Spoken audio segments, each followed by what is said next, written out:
Assalamualaikum warahmatullahi wabarakatuh. Waalaikumsalam warahmatullahi Waalaikumsalam warahmatullahi wabarakatuh. wabarakatuh. Pada kesempatan kali ini kami dari kelompok 3 akan mempresentasikan tentang RDBMS Sistem Akademik Mahasiswa.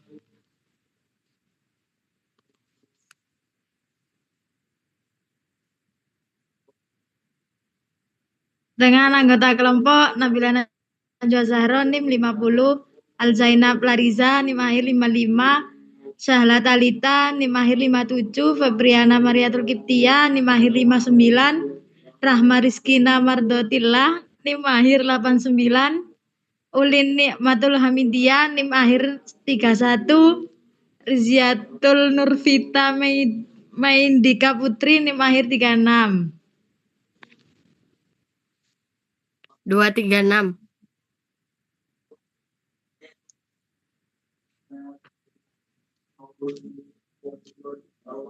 Oke, latar belakang perkembangan teknologi terjadi sangat cepat. Dalam lingkungan akademik, pengelolaan data merupakan hal yang sangat penting karena hampir semua aktivitas perkuliahan berkaitan dengan data.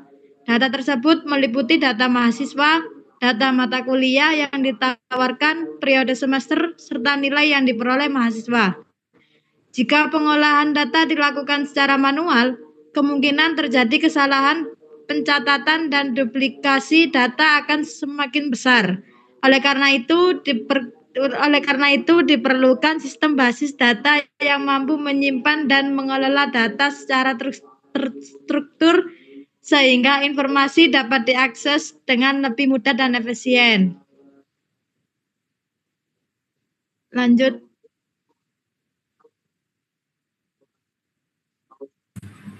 Selanjutnya, analisis sistem.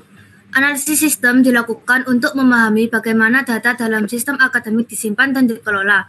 Sistem ini dirancang untuk mengelola beberapa jenis data utama seperti data mahasiswa, data mata kuliah, data semester, serta data nilai mahasiswa. Dengan dilakukan analisis sistem, dapat diketahui struktur database yang tepat sehingga data yang disimpan dapat saling terhubung dan mudah dikelola.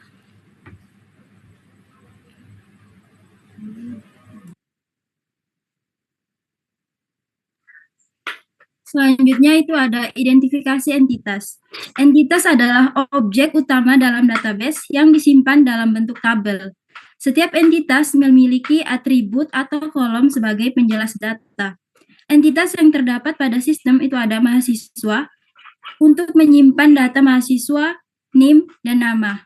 Kemudian ada entitas mata kuliah untuk menyimpan data mata kuliah, kode MK, nama MK, dan SKS. Kemudian ada entitas semester. Itu untuk menyimpan periode akademik, kode SMS, dan nama semester. Next.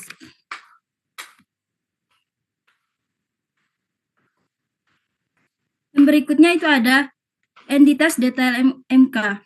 Itu merupakan entitas penghubung atau associative entity. Detail MK itu berfungsi untuk menghubungkan entitas mahasiswa, mata kuliah, dan semester.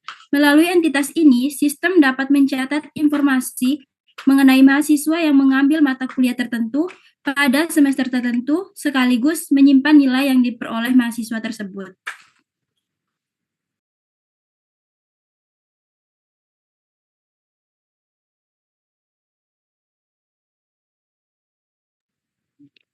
Baik, selanjutnya ada atribut tabel. Nah, dalam atribut tabel ini merupakan karakteristik atau informasi yang dimiliki oleh suatu entitas dalam basis data.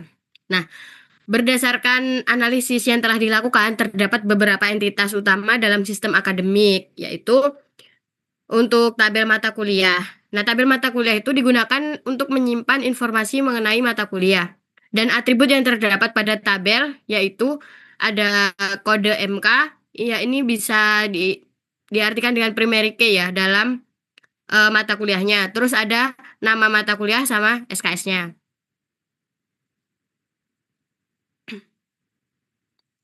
Nah, yang kedua ini ada tabel mahasiswa. Nah, tabel mahasiswa digunakan untuk menyimpan data mahasiswa yang terdaftar dalam sistem akademik. Atribut yang digunakan juga atau yang terdapat dalam tabel mahasiswa itu ada name yang juga primary key sama nama. Terus yang ketiga ini ada tabel semester. Nah, tabel semester ini digunakan untuk menyimpan informasi mengenai periode perkuliahan. Atribut yang digunakan pada tabel ini, primary key-nya ada pada kode SMS atau kode semester dan juga nama semesternya. Next.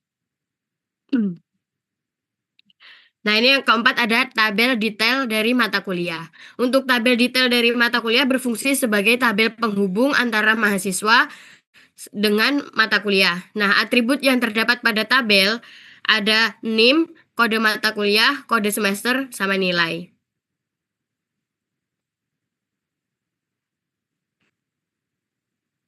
Selanjutnya ada primary key.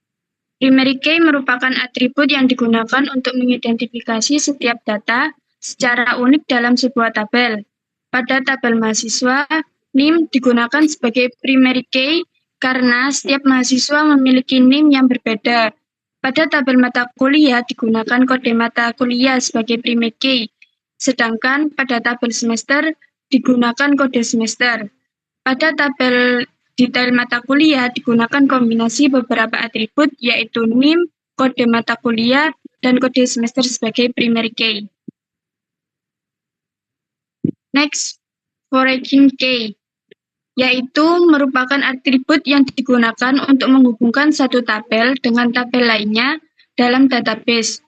Dalam sistem ini, tabel detail mata kuliah memiliki beberapa foreign key yaitu NIM yang mengacu pada tabel mahasiswa, kode mata kuliah yang mengacu pada tabel mata kuliah, serta kode semester yang mengacu pada tabel semester. Dengan adanya foreign key, hubungan antar tabel dapat terjadi dan integritas data dalam database dapat dipertahankan. Next.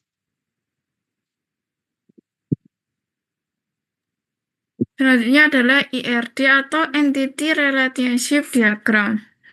Digunakan untuk menggambarkan hubungan antara entitas dalam sebuah sistem database.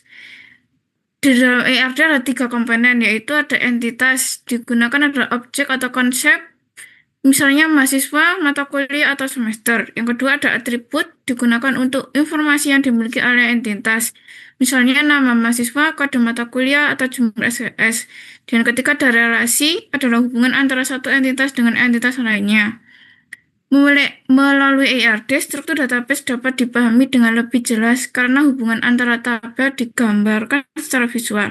Dalam sistem ini, tabel detail mata kuliah berperan sebagai penghubung antara mahasiswa, mata kuliah, dan semester. Next. Nah, yang adalah relasi antar tabel. Relasi antara mahasiswa dan mata kuliah merupakan relasi many to many, karena satu mahasiswa dapat mengambil beberapa mata kuliah dan suatu mata kuliah dapat diambil oleh banyak mahasiswa. Dalam database relasional, relasi tersebut dihubungkan melalui tabel detail mata kuliah yang menyimpan data pengambilan mata kuliah oleh mahasiswa pada semester tertentu beserta nilainya.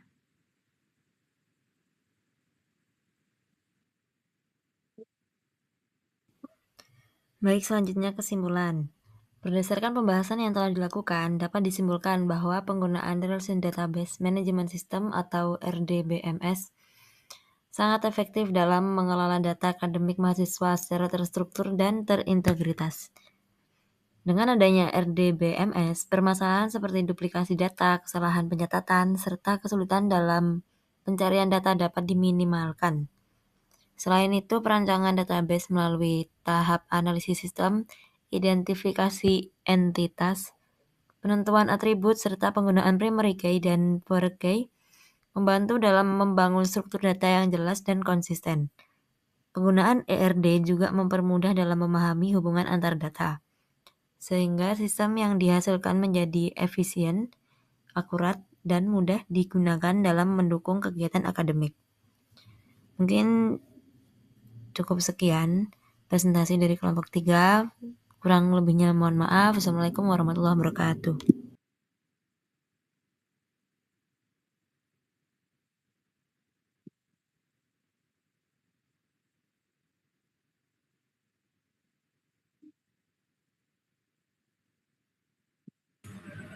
Waalaikumsalam.